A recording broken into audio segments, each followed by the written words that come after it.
zamani Allah shi ne mai zamani duniya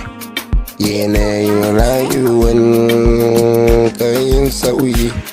ina shigo rayuwa mai yin juyin rayuwan nan abin tsoro ne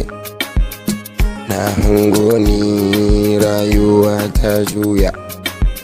yanayin duniya kullum sauyawa ne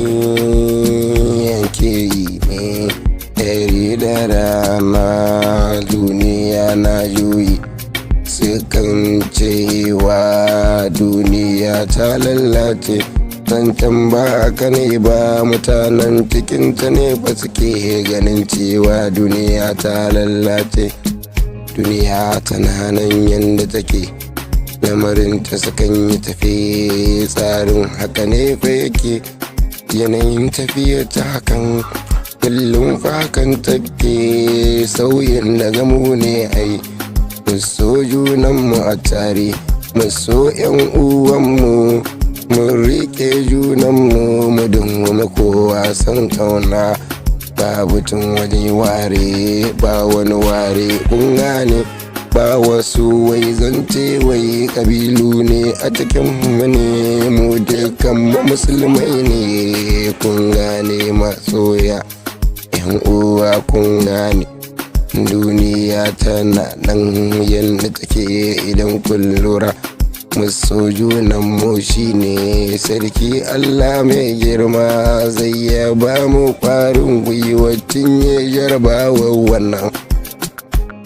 ni na hango wani zance yanayin soyayya tare kaso wanda yake son ka karkaki wanda yake son ka don wanda ya ce shi ma bai son ka yau da gobe kayan Allah ni na san sai ya soka kai kyale shi da abin shi shi yanda duk yake so rayuwa ta kan yi sauyi lamari na duniya ka gane yau da gobe sai dai Allah sarki Allah shi ke yi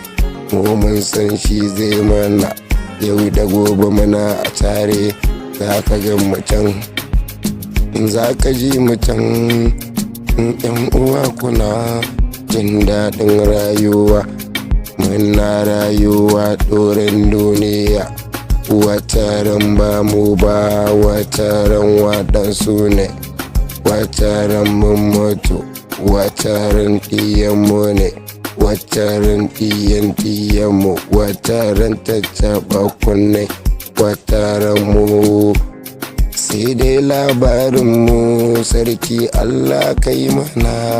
rahama ya Allah Allah muka roƙa albarkacin annabi Muhammadu Rasulullah ni ne yarbe yaran nan na kuna fauna kowane lokaci kun ji ni ku yi mana fatan alkhairi addu'a ni ke nema gare ku masoya yan uwa na ku yi mu ilahu ya ƙara mun basira ɗaukaka rayuwa ta duniya muna a tare yan uwa kar ku guje yan uwanku